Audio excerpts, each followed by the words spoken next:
खासदार नवनीत राणांच्या उमेदवारीवरून अमरावतीत बच्चू कडू यांनी आक्रमक भूमिका घेतली आहे. ज्यांनी भाजपचं कार्यालय फोडलं, मोदींना शिवीगाळ केली, त्यांनाच भाजपनं तिकीट दिलं अशी टीका कडूंनी केली.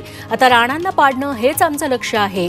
भाजपची अबकी बार 400 पारची घोषणा आहे, मात्र एखादी जागा पडली तरी काही फरक पडणार नाही असंही बच्चू कडू म्हणाले. एखाद्याला उमेदवारी द्यायचीच नसेल तर सर्वेचं कारण दाखवलं जातं अशा शब्दात शिंदे गटाचे माजी खासदार आनंदराव अडसूळ यांनी थेट नाव न घेता भाजपच्या सर्व्हेवर नाराजी व्यक्त केली. भाजपच्या सर्व्हेत शिंदे गटातील खासदारांविरोधात जनमत असल्याचं दाखवण्यात आलंय का असा प्रश्न त्यांना विचारण्यात आला. त्यावर त्यांनी ही प्रतिक्रिया दिली. माढा लोकसभेचा तिढा संपत नाहीये. माढाचा उमेदवार जाहीर झाल्यापासून महायुतीतलं नाराजी नाट्य अजूनही सुरूच आहे.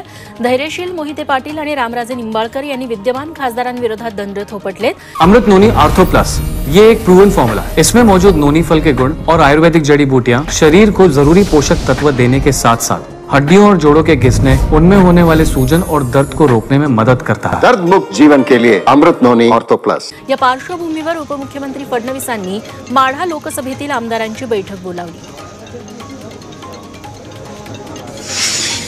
लातूर लोकसभा निवडणुकीसाठी लोहा कंधारमध्ये भाजप उमेदवाराचा प्रचार न करण्याचा निर्णय शिवसेना शिंदे गटाने घेतलाय.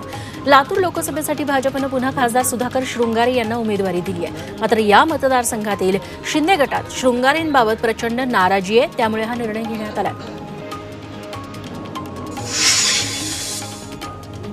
रश्मी बर्वे जात प्रमाणपत्र प्रकरणी निवडणूक निर्णय अधिकारी संध्याकाळी 7:30 वाजता निर्णय देणार आहेत. काँग्रेस उमेदवार रश्मी बर्वेंचं जात प्रमाणपत्र रद्द करण्यात आलंय. जात पडताळणी समितीकडून जात प्रमाणपत्र रद्द करण्यात आलं. बर्वे रामटेक लोकसभा मतदारसंघातून काँग्रेसच्या उमेदवार आहेत.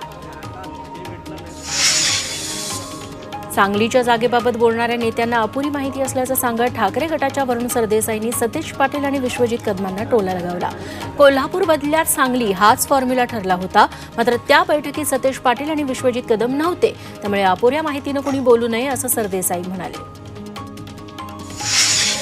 ईशान्य मुंबईत ठाकरे गटानं संजय दिना पाटलांना परस्पर तिकीट दिल्यानं शरद पवार गट आक्रमक झालाय.